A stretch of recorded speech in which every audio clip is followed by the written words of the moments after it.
While the Me Too movement has given many women a voice against sexual harassment, not all women feel included. There are women of color who have been vocal that Me Too hasn't represented their stories, even though the movement was founded by a black woman, Tarana Burke.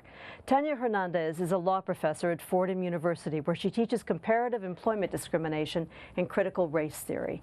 Thanks so much for being with us, Tanya. Welcome. My pleasure. Let's talk about Tarana Burke and Me Too. What was she responding to, and what was happening? Well, what Tarana was doing many years before we ever heard about it was trying to lift up the voices of black women who were being terrorized, essentially, in the workplace and elsewhere in public spheres based on both their race and their gender. Because the way in which women of color experience sexual harassment, it is both a gendered and a racialized experience for them. And this was a way to band together to let the public know that these were problems that needed to be addressed, and that women didn't have to face them alone, in particular sort of defenseless women of color. What was the difference between the time when Tarana Burke was doing this and when Alyssa Milano tweeted #MeToo? I think that the reason why we see so much more public reception to Me Too when Alyssa Milano tweets it is because she's a celebrity, right? And celebrities command more of our public attention. Another layer to it as well is that Alyssa was not just any celebrity, she was a beautiful, very feminine celebrity.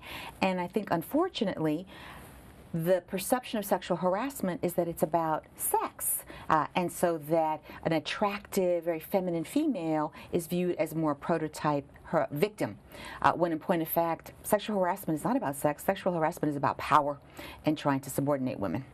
So let's go back a little bit. The question of sexual harassment in the workplace comes out of the 1964 Civil Rights Act, Title VII, which in banning gender discrimination in the workplace, part of that, the subset was of making either creation of a hostile working environment or sexual harassment illegal in the workplace.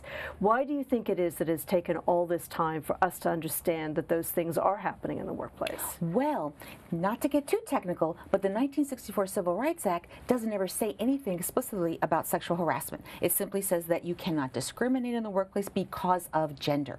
It's only in the late 1970s that feminists want to read into the statute and understanding that being discriminated because of your gender also includes the sexual harassment that women have long experienced in the workplace. And so it's not until a 1986 Supreme Court decision called Vincent versus Meritor, Meritor versus Vincent, in which a black woman who was a bank teller sues and describes the ways in which she has been harassed, that the Supreme Court puts the imprimatur and says, yes, you're right. What you're describing is against the law and is part of our 1964 Civil Rights Act. Right. But it's sort of looking back at the act as opposed to the act itself explicitly saying anything about sexual harassment. So the next big case, if you will, that beyond that Supreme Court decision, that really central Supreme Court decision, is Anita Hill testifying before Congress and talking publicly about what she said Clarence Thomas had done to her in the workplace. Let's talk a little bit about how extraordinary her voice was at that time and about the impact of her words. Well, I think what is so important for us when we're sort of looking at these things historically is that while we have the 1986 Supreme Court decision, that sort of stays in the legal community. Women on the street or in the workplace don't really know very much about it. And it's only when Anita Hill sort of publicly is televised describing her experiences that there's that connection in 1991 in her Senate testimony that, oh my God, what she's describing, I've long experienced. You mean that's against the law? And so there's a public education for all of us and for women that this is against the law. And so I think that's what's so pivotal about Anita's testifying.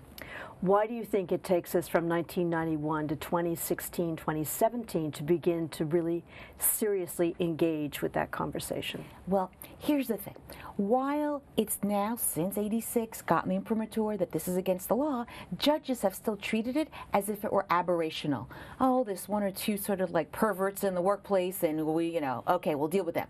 But this idea that, no, this is actually a regular part of what women experience in the workplace, this judges have been resistant to. And so the legal context has not really been as responsive as one would like it to be. Me Too, though, shows how prevalent this is. And this is really an incredible kind of phase for us.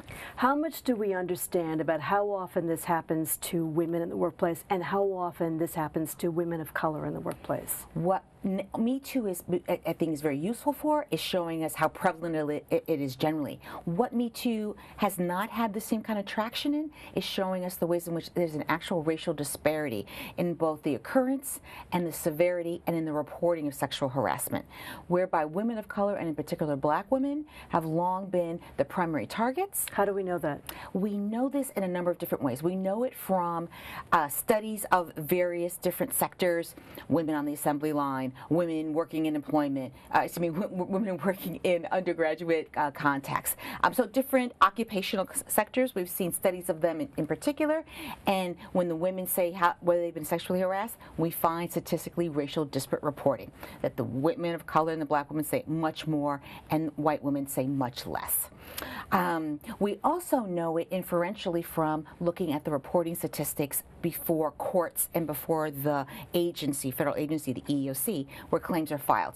We see that while white women are disproportionately higher in the workplace, they actually file 25% less claims than you would expect, whereas women of color file 50% more than you would expect given their smaller proportion in the workplace. So those things together give us pretty strong signals that there's a racial component to the way in which sexual harassment is targeted. Thank you so much. Professor Tanya Hernandez is a law professor at Fordham University. Thank you.